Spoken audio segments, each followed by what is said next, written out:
മോഹൻലാലിന്റെ directorial debut ആയി Barroz announce ചെയ്യപ്പെട്ടപ്പോൾ പലരെയും അതിലേക്ക് ആകർഷിച്ച ഒരു പ്രധാന കാര്യം മൈ ഡിയർ കുട്ടിച്ചാത്തൻ ഒരുക്കിയ സാക്ഷാൽ ജിജോ പുന്നോസ് ഈ സിനിമയിൽ അദ്ദേഹത്തിനൊപ്പം ഉണ്ട് എന്നതായിരുന്നു.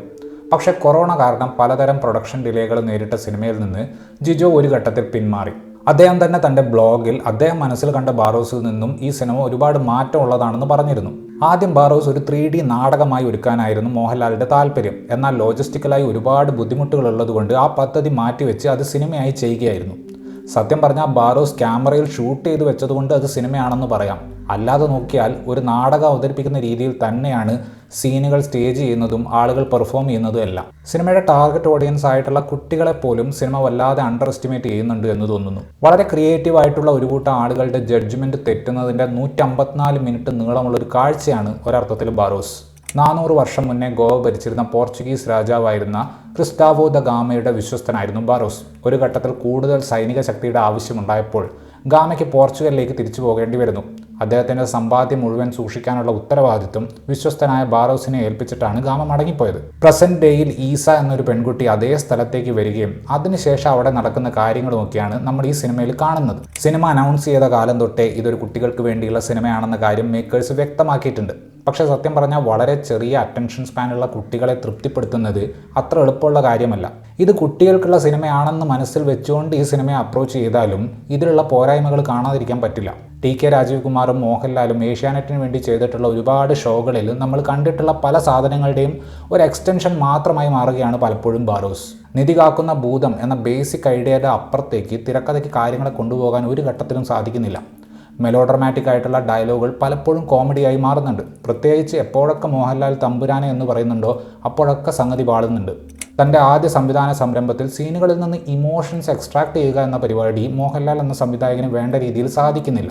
എഴുത്തിന് തന്നെ ആഴമില്ലാത്തൊരു അപ്രോച്ച് ഉള്ളതുകൊണ്ട് മേക്കിങ്ങിൽ അത് മെച്ചപ്പെടുത്തുന്നതിന് ഒരു പരിമിതിയുണ്ട്. ഈ സിനിമ എങ്ങനെ ട്രീറ്റ് ചെയ്യണം എന്നതിലും കൺഫ്യൂഷൻ ഉണ്ടെന്ന് നമുക്ക് കാണുമ്പോൾ തോന്നും. പാട്ടുകളിലേക്കും അനാവശ്യ കോമഡികളിലേക്കും പിന്നെ കയറ് കെട്ടിയിട്ടുള്ള ഫൈറ്റിലേക്കും ഒക്കെ സിനിമ പോകുന്ന രീതി കാണുമ്പോൾ വളരെ ഇമ്മച്യൂർ ആൻഡ് തട്ടിക്കൂട്ടായിട്ട് തോന്നും. സന്തോഷ് ശിവനാണ് സിനിമയുടെ സിനിമാറ്റോഗ്രാഫി കൈകാര്യം ചെയ്തിരിക്കുന്നത്. 3Dയിൽ എടുക്കുന്നത് കൊണ്ട് എല്ലാ ഷോട്ടിലും ഡെപ്ത് കാണിക്കാൻ പറ്റുന്ന രീതിയിലാണ് അദ്ദേഹം ഷോട്ടുകൾ പാൻ ചെയ്യുന്നത്. ഇതൊരു പാറ്റേൺ പോലെ നമുക്ക് സിനിമയിൽ കാണാൻ സാധിക്കും. 3Dയിൽ ഷൂട്ട് ചെയ്തത് കൊണ്ടാണെന്ന് തോന്നുന്നു ലെൻസിങ്ങിന് ലിമിറ്റേഷൻ ഉള്ളതുപോലെ തോന്നി. ഭൂരിഭാഗം ഫ്രെയിമുകളും വളരെ ടൈറ്റാണ്. കണ്ണിൽ കുത്തുന്നത് പോലെയുള്ള 3D ഷോട്ടുകൾ ഒരു പോയിന്റ് കഴിഞ്ഞാൽ ആവശ്യത്തിലധികം സിനിമയിൽ വരുന്നുണ്ട്. സന്തോഷ് രാമൻ്റെ പ്രൊഡക്ഷൻ ഡിസൈൻ നല്ലതാണെങ്കിലും ലെൻസിങ് കൊണ്ടോ ലൈറ്റിംഗ് കൊണ്ടോ അതിനൊരു സെറ്റ് പോലത്തെ ലുക്ക് കയറി വരുന്നുണ്ട്. ഞാൻ നേരത്തെ പറഞ്ഞതുപോലെ സിനിമയിലെ ലൊക്കേഷനുകൾ കാണുമ്പോൾ ഇടുങ്ങിയ സ്ഥലങ്ങൾ പോലെ ആയതുകൊണ്ട് ഒരു ഗ്രാൻഡിയോർ ആസ്പെക്ട് സിനിമയ്ക്ക് ഇല്ലാതെ പോകുന്നുണ്ട്. വിഷ്വൽ എഫക്ട്സും അത്ര മികച്ചതായി തോന്നിയില്ല. വൂഡു ഡോളിൻ്റെ ആനിമേഷൻ നല്ലതായിരുന്നുവെങ്കിലും ബാറോസ് കടലിൽ ഒരു വടിയുടെ മുകളിൽ ഇരിക്കുന്ന ടൈപ്പ് സീനുകളെല്ലാം മോശം ലൈറ്റിംഗ് ഉള്ള വെട്ടിയൊട്ടിച്ചതുപോലെയുള്ള വിഷ്വൽ എഫക്ട്സ് ആയിരുന്നു. സിനിമയുടെ സ്വഭാവവുമായി ചേർന്ന് നിൽക്കുന്ന രീതിയിലുള്ള സംഗീതമാണ് ലിഡിയൻ നാദസ്വരം നൽകിയിട്ടുള്ളത്. പശ്ചാത്തല സംഗീതത്തിന് ഗ്രാൻഡിയോർ ഉണ്ടായിരുന്നെങ്കിലും അതിനെ കോംപ്ലിമെൻ്റ് ചെയ്യുന്ന വിഷ്വലുകൾ സിനിമയ്ക്കില്ലാതെ പോയി. മോഹൻലാലും ഗുരു സോമസുന്ദരവും മാത്രമാണ് പ്രേക്ഷകർക്ക് പരിചയമുള്ള മുഖങ്ങൾ. പക്ഷേ മോഹൻലാൽ അടക്കം ഇതിലുള്ള എല്ലാവർക്കും പെർഫോമൻസ് ഏത് പിച്ചിൽ പിടിക്കണമെന്ന് കൺഫ്യൂഷൻ ഉള്ളതുപോലെ തോന്നി. ഞെട്ടിയിരിക്കുമ്പോൾ പുള്ളി ഡയലോഗുകൾക്ക് കൊടുക്കുന്ന പോസും മറന്നുപോയ കാര്യങ്ങൾ പുള്ളി ഓർത്തെടുക്കാൻ ശ്രമിക്കുന്നതും എല്ലാം വളരെ ആർട്ടിഫിഷ്യൽ ആയിട്ട് തോന്നി. ഈസ എന്ന കഥാപാത്രമായി വന്ന മായ റാവു വെസ്റ്റിന് കഥാപാത്രത്തിന് യോജിക്കുന്ന നിഷ്കളങ്കമായൊരു മുഖമുണ്ട്. പക്ഷേ അഭിനയത്തിലേക്ക് വരുമ്പോൾ നമ്മളെ ആകർഷിക്കത്തക്ക ഒന്നും തന്നെ ഇല്ല.